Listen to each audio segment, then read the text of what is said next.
আসসালামু আলাইকুম। আমি doctor Mehedi Hasan, assistant professor pain medicine specialist হিসেবে Abdur Rahman hospital and diagnostic centre Nesarabad পিরোজপুরে আছি প্রতি শুক্রবার। হিপ জয়েন্টের যে সমস্যাগুলো নিয়ে রোগীরা আমাদের কাছে আসে বা এই রিলেটেড এই অংশে যে ব্যথাগুলো নিয়ে রোগীরা আমাদের কাছে প্রেজেন্ট করে, তার ভিতরে ল্যাটারাল সাইডের হিপের একটি অন্যতম ব্যথার কারণ হচ্ছে ট্রকেন্টারিক বার্সাইটিস। এইখানে ফিমারের উপরের অংশে গ্রেটার ট্রকেন্টার নামে একটি হাড়ের অংশ আছে, একটু উচ্চ প্রমিনেন্স, সেটার উপরে একটি বার্সা আছে। অনেক সময় এই বার্সাটা ফুলে যায়, ইনফ্লামেশন হয়, এটার ভিতরে কিছু ইনফ্লামেটরি ফ্লুইড জমা হয়। তখন রোগীরা প্রচণ্ড ব্যথা নিয়ে আমাদের চেম্বারে আসে। যারা অনেক সময় এসে বলে যে আমরা ডান কাত হয়ে শুইলে প্রচণ্ড ব্যথা হয় বা বাম কাত হয়ে শুইলে ব্যথা হয়, হাঁটাহাঁটি করলে অনেকের ব্যথা হয়, ফুলে যায়, লাল হয়ে যায় জায়গাটা। তো এরকম গ্রেটার ট্রকেন্টিক বার্সাইটিস হলে কি করণীয়, বা আমরা কীভাবে একটা কনজারভেটিভ ট্রিটমেন্ট যখন ফেল হয় তখন ইন্টারভেনশন চিকিৎসা কীভাবে করি, বা ইন্টারভেনশন চিকিৎসা দেওয়ার পরে একজন রোগী কত দ্রুত ব্যথা থেকে মুক্তি পায়, সেটাই আমরা এই ভিডিওতে বিস্তারিত দেখব। ধন্যবাদ। হিপ জয়েন্টের আশেপাশের স্ট্রাকচারে যে ব্যথাগুলো হয়, রোগীরা যে ব্যথা কমপ্লেন নিয়ে আমাদের কাছে আসে, তার ভিতরে ল্যাটারাল হিপের একটা কমন রোগ হচ্ছে গ্রেটার ট্রকেন্টারিক বার্সাইটিস। এইখানে হাড়ের এই অংশটুকু একটু প্রমিনেন্ট থাকে। যদি কোনো কারণে এখানে অস্টিওআর্থাইটিস বা হাড় ক্ষয় দেখা দেয়, তখন এর উপরে একটা বার্সা বা প্রলেপ আবরণ থাকে পর্দার মতো। সেটার সাথে যখন আমরা হাঁটাহাঁটি করি, এটা মুভ করলে এখানে কন্টিনিউ ফ্রিকশন হয়, তখন এই বার্সাটা ফুলে যায়, ইনফ্লাম হয়, এবং রোগীর যে ডিপেন্ডেন্ট পার্ট থাইয়ের এখানে প্রেশার দিলে রোগী প্রচণ্ড ব্যথা ফিল করে।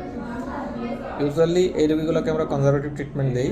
যদি কনজারভেটিভের রোগীরা ফেল হয়, তাহলে সেই ক্ষেত্রে আমাদেরকে ইন্টারভেনশন চিকিৎসা আছে, আল্ট্রাসোনো গাইডেড, আমরা এখানে ওষুধ দিয়ে দিই। কোনো রোগী ইউনিল্যাটারাল এক সাইডের সমস্যা নিয়ে প্রেজেন্ট করে, কখনো দুই পাশের সমস্যা নিয়ে আমাদের কাছে প্রেজেন্ট করে।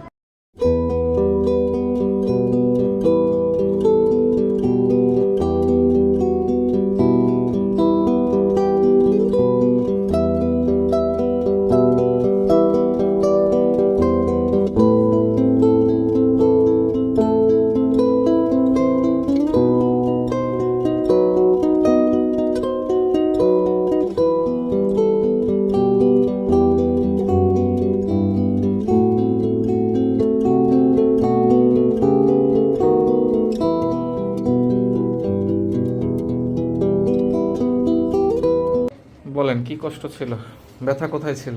এই কোমরটার দুই ট্যাঙ্গরে ব্যথা ছিল, আর ওই হাঁটুতে ব্যথা।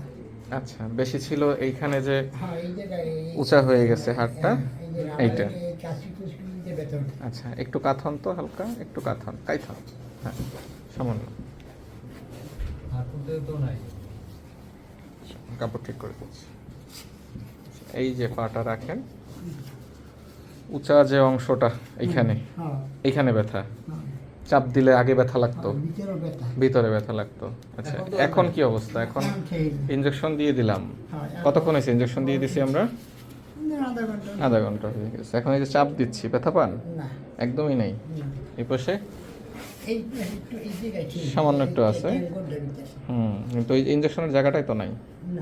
আচ্ছা, ঠিক আছে। কতদিন যাবত ভুগতেছিলেন এই ব্যথায়? ওঠেন। 2 বছর।